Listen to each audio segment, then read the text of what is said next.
welcome to LMU Community TV News. I'm Ashley Hurley. Thank you for joining us. A now former Claiborne County deputy was arrested last Friday accused of extorting money from an individual that he was investigating. Agents from the Tennessee Bureau of Investigation arrested 49-year-old Robert Glenn Chadwell, charging him with 1 count of extortion and 1 count of bribery by a public servant. District Attorney General Jared Effler requested TBI investigate Chadwell. During the investigation, agents found he allegedly solicited money from an individual in exchange for not pursuing drug and weapons charges against him. Last Thursday, in an undercover operation, agents observed Chadwell accepting $2,000 from the individual and requesting additional cash as part of the agreement. Chadwell is no longer an employee of the Claiborne County Sheriff's Office, and we will be bringing you more information into the investigation as it is released. Kicking off this past Monday morning on the campus of Lincoln Memorial University is Acoustic Music Week, and that is part of the Arts in the Gap program. Steve Gully here. We hope you come to Lincoln Memorial University and our beautiful campus here in Harrogate, Tennessee, and take part in Acoustic Music Week. If you've not already gotten here when this is being taped, you still have time. But we want to invite everybody to come be a part of Acoustic Music Week, a great week of fellowship, music, education, learning from some of the best pickers and singers in the country. My dear friend Dale Ann Bradley and I help host this every year. This is our 3rd annual, and we're hoping to make it a long-time event here on the campus of Lincoln Memorial University. Some of our instructors that you'll see this year outside, besides me and Dale Ann Bradley, are Brandon Godman on fiddle, Phil Ledbetter on dobro, the Dobro Player of the Year in bluegrass music, Mike Scott on banjo, Kenny Smith, 4-time Guitar Player of the Year in bluegrass, Adam Steffi of the Boxcars and Allison Krause in Union Station and Mountain Heart. He is going to be with us. He's 11 times been voted Mandolin Player of the Year. If you can't learn from him, you can't learn from many people. So we hope you'll come and be part of that. Our good friend Brian Turner, who's part of Steve Gully and New Pinnacle, will be our bass instructor. And our great friend Richard Safarsky is coming back from the Slovak Republic. He's also a banjo instructor, and he'll be handling the intermediate and introductory students on that level of playing for banjo, in addition to Mike Scott. If you want to find out more about this event, go to acousticweek.org or to the LMU website under the Arts in the Gap program heading, and you can get all the information you need. If you prefer to use the telephone, call Darnell Arnault, the director of Arts in the Gap at Lincoln Memorial University, 423-869-7074. Come be with us at Acoustic Music Week on the campus of LMU. And be sure to mark your calendars now for a very special event that is going to be coming up later on this week. As part of our Acoustic Music Week camp environment here at Lincoln Memorial University, coming up June 21st through the 26th, on Thursday night, the 25th, we'll have our normal every year camp concert with our staff members as well as our students, showing off what they've learned for the week, and you'll get to hear all the master musicians in different configurations performing together. That's Thursday night. I think the concert will start around 7 p.m. We hope you'll come and be with us at the Lincoln Museum in the small theater inside the Lincoln Museum, and we'll be in there. It's an intimate setting, a great place to see acoustic music. Thursday night, June 25th at 7 o'clock. To find out more about the Arts in the Gap program, you can visit the Lincoln Memorial University website, lmunet.edu, and then click on their link, Arts in the Gap. It's a benefit to both the community as well as students at the DeBus College of Osteopathic Medicine, clinic hours at Servolution Health Services located in Speedwell. Last Wednesday, students involved in the club Passage at DCOM kicked off their summer clinic hours at Servolution, providing health care to the community. I am the president of Passage, which is a DCOM affiliated club, and pretty much what we do is we provide free health care to our population. Everything is free of cost. Patients come in, schedule an appointment. We usually see anywhere between 10 to 20 patients on a clinic day. And like I said, a lot of patients here don't have health insurance, so we provide that extra care to these patients because they wouldn't get it anywhere else. A lot of patients we see haven't seen a doctor in years. Like even today we had a patient, she hasn't seen a physician in 3 years, and she has a laundry list of issues, and we can provide her with care. It's rewarding because you know that they really need the care, and they'll come in and let you know, hey, I haven't been able to see a doctor in a long time, and so this is my only option, and they're very thankful for anything that we can do for them. So that's great, and it's very nice because they're all open to us learning as students. I learned how to do my first blood draw here, and my patient was phenomenal and was very understanding that it was my first time and that it was a learning experience for me. So it's been very helpful on both ends. To find out more about DCOM and the services that they offer, you can visit lmunet.edu/DCOM. LMU Community TV and Bluegrass for Breakfast would like to say a special thank you to everyone who participated with us last Wednesday in the live radio remote at Sweet as Honey Donuts in Dogwood Heights. Although it was hot, we still braved the temperatures and we had a great time. And thanks to two special callers who named two of their specialty donuts. The strawberry filled donut is now called the Strawberry Dream Cream, and their special coconut filled donut is the Island Dream Donut. You can find Sweet as Honey on Facebook, or you can stop by their location in Dogwood Heights, located next to Vive Broadband Services in the shopping center. And coming up after the break, if you are looking for fresh fruits and veggies and want to know where to visit to find them, you can stay right here for that information and more following this commercial break.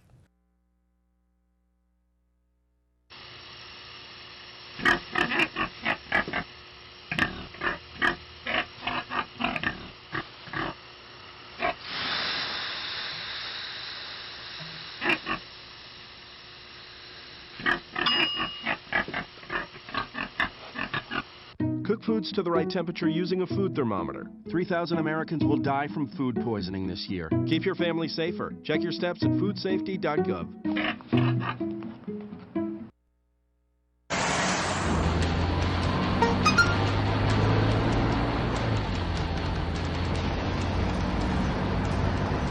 The average text takes your eyes off the road for nearly 5 seconds.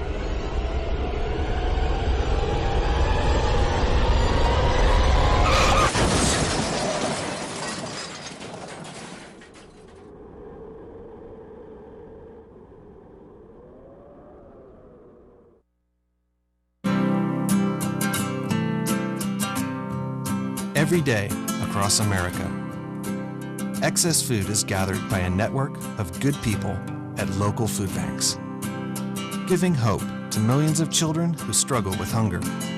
They've earned their wings, and you can too. Together, we can solve child hunger. Support Feeding America and your local food bank at feedingamerica.org.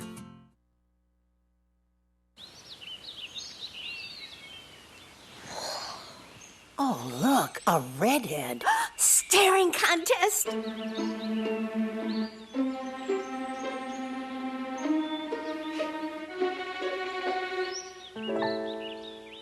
You still got it. I know. Come alive with the forest. The dad was cute. They were looking right at us. Visit discovertheforest.org to find a forest near you. Farmers markets offer in-season local produce to communities nationwide, giving you access to fresh, locally grown foods. That may be very well one of the best reasons to visit them, but there are many more. Farmers markets have fresh fruits and vegetables available to the community at the peak of the growing season, and they are all typically grown near our community, so you are supporting your local farmers and also keeping the money you spend on your food right here in the community. They offer seasonal favorites and new items that you and your family can take home and try out in any meal that you prepare. Locally, there are several farmers markets that you can visit, and you can see that list on your screen. So by choosing to shop at your local farmers markets, you choose to help support local farmers, protect the health of the environment, and most importantly, you are eating really good quality food. Be sure to check out these local markets and give them a try. You may very well add them to your local weekly grocery shopping list. Lincoln Memorial University DeBusk College of Osteopathic Medicine student Rick Kalia of Cincinnati, Ohio was recently selected as Student Doctor of the Year. Kalia is a third-year osteopathic medical student, and the primary focus of this award is to acknowledge students' commitment to their school, their community, and the osteopathic profession. Kalia was elected class president during his second year of medical school and re-elected class president during his third year, and also for his incoming fourth year. He has performed several health screening and awareness activities for the community, as well as cleanup activities in abandoned areas of Middlesboro. He has tutored fellow students in physiology, gross anatomy, neuroanatomy, and served as an ambassador, giving tours to prospective medical students on their interview days. Kalia received his undergraduate degree in molecular genetics from the Ohio State University. While attending LMU DCOM, he is simultaneously working on his master's degree in business administration. He is the son of Bree and Vina Kalia, and we want to send out a big congratulations to Dr. Kalia. Lincoln Memorial University School of Arts, Humanities, and Social Science faculty member Mark McGinley is launching the Appalachian Shakespeare Project this summer. The project will include an outdoor performance of an Appalachian adaptation of William Shakespeare's As You Like It. Auditions for this project will take place next Monday and Tuesday, June 29th and 30th from 7 o'clock to 9 o'clock at the LMU Cumberland Gap Convention Center. Dr. Natalie Spar, Assistant Professor of English at LMU, has adapted the Bard's Classic into Appalachian dialect, translating the dialogue and changing the setting to East Tennessee. McGinley will direct the production and is the architect behind the Appalachian Shakespeare Project, which he intends to be an annual event. The project is part of LMU's Arts in the Gap summer programming and is made possible through grant funding from the Tennessee Arts Commission. Cabela's is now accepting online applications for approximately 180 full-time, part-time, and seasonal positions at its new Bristol, Virginia store. Cabela's employees work within an outdoor environment to create a fun and unique shopping experience while providing superior customer service. Interested applicants with a passion for the outdoors are encouraged to apply for positions in all departments, including hunting, camping, fishing, home and cabin, customer service, and more. Anyone interested in applying should visit cpmcafee.com, click on Job Search, then select United States and Bristol, Virginia for the location and click Search. Select a desired position, then follow instructions to log in and apply. Selected applicants will be contacted for further information. The 82,000 square foot store is scheduled for a fall 2015 opening. It is located near exit 5 of Interstate 81 along Lee Highway. Now we are going to turn to a segment that is brought to you by the Veterinary Technology Program right here on the campus of Lincoln Memorial University. Hello, my name is Jessica and I'm a veterinary medical technology student. I'm Marshall. I'm a veterinary health science student. And this is Whistler. According to the Nebraska Department of Veterans Affairs, about 7.8% of Americans will suffer from post-traumatic stress disorder throughout some point in their life. A large part of that group are military veterans who need help in coping with their disorder. Thankfully, there are many organizations out there that are able to assist in treating these veterans. One popular form of treatment is using psychiatric service dogs. An organization called Veterans Best Friend, based out of Berea, Ohio, is a nonprofit organization devoted to assisting these military veterans better cope with their PTSD. The Veterans Best Friend program utilizes the support of psychiatric service dogs to reduce stress of veterans in public settings, along with bringing them out of nightmares and panic attacks. The program has special training programs specialized for the individual's needs. Veterans Best Friend is always accepting donations that can be sent to their address below. For more information, please visit veteransbestfriend.org or their page on Facebook. And be sure you stay tuned next week for another segment from the Veterinary Technology Program. School may be out for the summer, but that doesn't mean that sports have come completely to a stop. Nope. Okay. Tell us about that. Well, a lot going around on campus. We're going to start in LMU athletics, where summer camps continued this past week with baseball and basketball. Baseball head coach Jeff Sixeye held his youth baseball camp last week for kids who are between 5 and 12 years of age. They learned the fundamentals of baseball, including the proper throwing and catching technique, infield and outfield play, pitching and hitting as well, but not as hitting as well. But this camp was not all learning. It was fun as well, as the campers ended the day actually playing a game inside the Lamar Hennon Field. Back inside the air conditioning, the men's basketball team held their annual team camp that included students from middle and high school. Teams from as far as Knox County, Kentucky to Knox County, Tennessee came together in the Tex Turner Arena and Mary Mars Gym on campus, as well as nearby Cumberland Gap Gym, to participate in summer scrimmages in an effort to prepare them for their upcoming seasons. It was the final Josh Schertz camp of the summer, but the women's camps have started this week with the Elite Camp 1 and Elite Camp 2, and at the end of this week, it'll be their individual camp. The only camps that'll be left after this week will be the soccer camps, which will be held in the middle of July. For those dates, you can go to LMURailsplitters.com. Under the Fans Central tab, click Camps. The Tennessee Smokies are at the halfway point of the 2015 season, and they'll go into the All-Star break on a 3-game winning streak coming off their series with Mississippi. The Smokies finished the first half of the season in second place in the Southern League North Division, 4.5 games behind the Chattanooga Lookouts. The Lookouts finished the first half of the season with a record of 43-25, and they've clinched a spot in the divisional playoffs, as did the Biloxi Shuckers, who won the South Division with an identical 43-25 record. The Southern League All-Star Game is Tuesday night in Birmingham, Alabama, and 7 Smokies players were selected to participate. The Smokies will start the second half of their season on Thursday in Mobile, Alabama, when they start a 5-game set with the Bay Bears. To keep up to date with the Tennessee Smokies, log on to www.tennesseesmokies.com.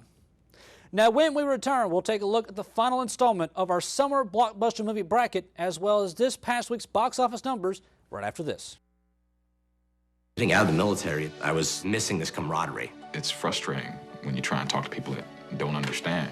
I would be talking, but I wasn't there with them. You just feel so alone. I still had the anger, I still had the addictions, but we didn't talk about that. Came to a point where it's like, okay, I really need to talk to somebody about this. Family more or less encouraged me, go to the VA, you're a veteran, see what they can do to help you. When you have family, friends, when you have the facilities like the VA and the vet center, it gives me, it gives others encouragement to keep moving forward. It's okay to go get help. It's okay to talk to people, because it takes true strength to ask for help. Talking with other veterans was the best method for learning the roadmap to success. Hear veterans' real stories of strength and recovery at maketheconnection.net.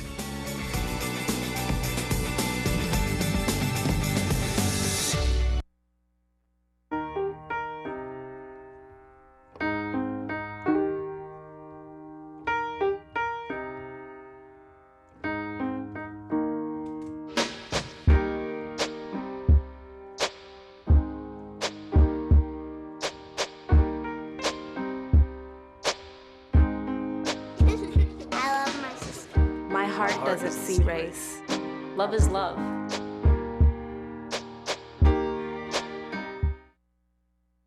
Cinderella found the pet that fits her perfectly. Tiana gave her pet the royal treatment. Belle found beauty where no one else did. And you can too. Share your heart. Share your love. Bring home your forever friend. Make a shelter pet part of your world. Happily Ever After begins at theshelterpetproject.org. This week, we continue our LMU Community TV Summer Blockbuster Movie Bracket with the final round. We start this week with the final 8 movies and finally name what we believe to be the biggest summer blockbuster movie. Here's a sneak peek of what our movie panel had to move on to the championship. First Final Four matchup, we'll stay with Return of the Jedi. It faces Jurassic Park. Jurassic Park. Jurassic Park. Jurassic Park. Jurassic Park. Jurassic Park. Why? More consistent story. Yeah. Effects. Yeah, effects. Jurassic Park, best special effects ever. Yeah. We agreed on that? Yeah, I would definitely. And dinosaurs. 1993, and they still hold up. Yeah. They still look realistic. They look better than, like, the effects of movies that come out today. Okay, to me, watching Jurassic Park, there's that moment when they're driving into the park and he sees the dinosaur for the first time, and Ellie is sitting there holding this leaf, and he grabs Ellie's head and turns her around, and then you see it as she is seeing it, and you experience that moment for yourself for the first time. And the score is and rising you're under it. And you're hooked. It always makes me feel like I'm still 5 years old when I I know, It's and I so just great. got chills talking about it. Yeah, me too. You gave me That's just, it's the perfect cinematic moment from the time you are 5 until... The entire video can be seen on our Facebook page. It's facebook.com/LMU-TV.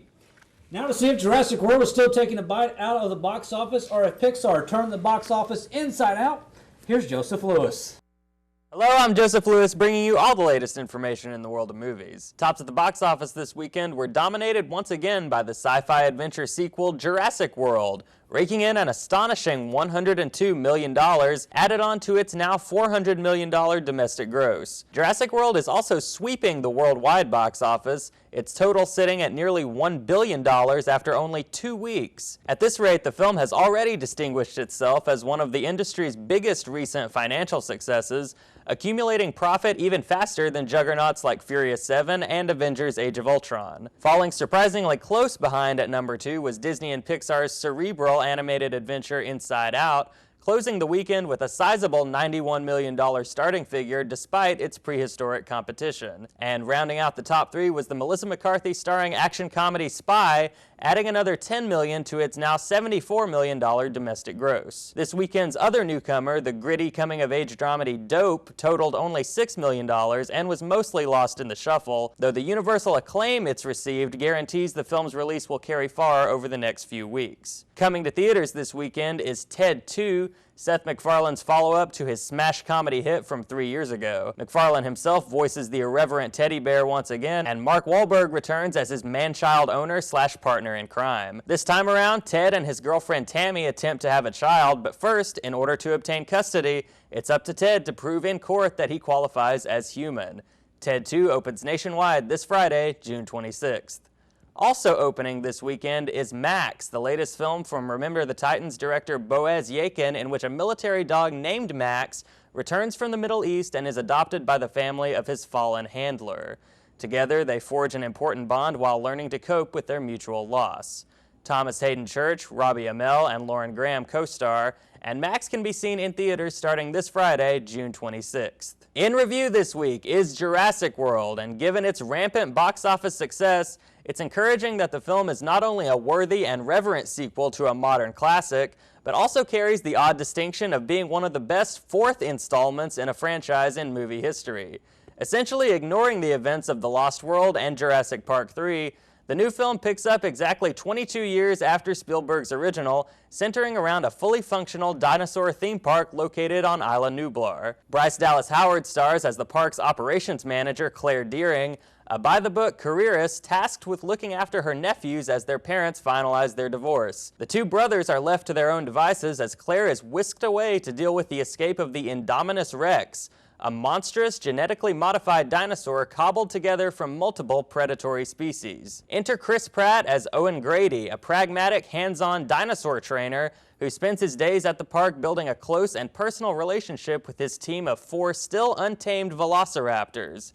With the I-Rex on the loose, Owen, Claire, and her resourceful nephews must work together to get out of Jurassic World alive and keep its hordes of other guests safe in the process. Although it's tough to not compare Jurassic World to the first film in the franchise, part of what makes this entry work as well as it does is the fact that it knows what it has to live up to. Fresh off the success of his low-budget sci-fi dramedy Safety Not Guaranteed, director Colin Trevorrow expands upon the previously established universe in a way that both respects and pokes fun at Hollywood's need to remake everything in bigger and more spectacular ways, mirrored in the film itself by the scientists' careless creation of the Indominus Rex. Jurassic World admirably walks a fine line between being self-aware and serving up a legitimate action-adventure story, and it manages to have its cake and eat it too by pairing an intelligent screenplay with numerous genuinely thrilling edge-of-your-seat set pieces. The special effects aren't quite as good as the mostly practical, tangible effects found in the original, but the CGI is used gracefully and remains eye-popping in its own right, and Trevorrow directs each sequence with such a knack for tension and release that it all works together fluidly. The characters are strong and immediately endearing, with Howard and Pratt creating a kind of old-school, bickering chemistry that harkens back to Bogart and Hepburn, and the two younger actors are given the opportunity to play believable, multidimensional children, still a rarity in most movies. Michael Giacchino's score is appropriately rousing, though it's the recurring use of John Williams' original compositions that stir the most emotion.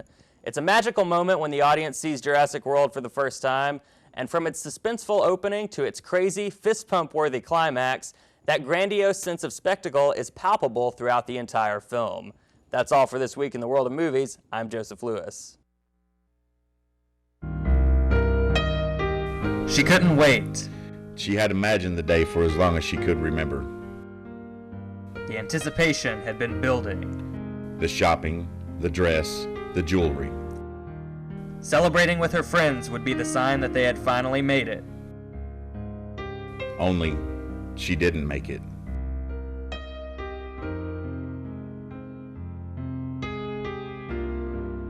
According to MAD.org, teen alcohol use kills 4,700 people each year. That's more than all illegal drugs combined.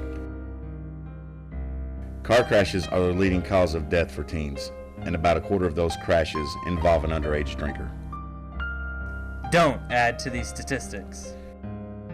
Take a stand against underage drinking. The future is in your hands.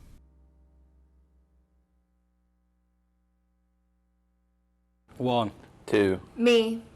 1 in 3 teens in the U.S. is a victim of abuse by a dating partner. Numbers are important in sports, but now the number we want is 0.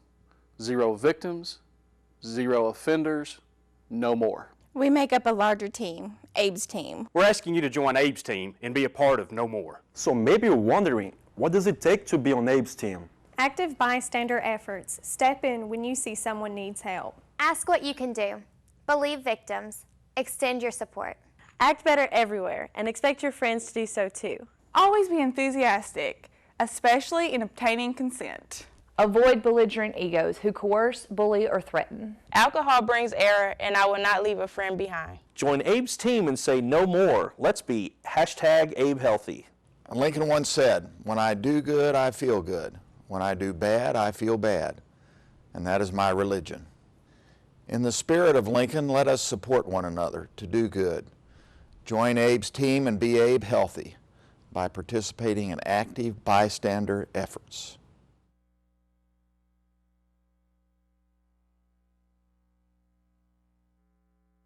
And that is going to do it for this week's LMU Community TV News. Thank you for joining us. I'm Adam Haley. And for everyone behind the scenes, I'm Ashley Hurley. We'll see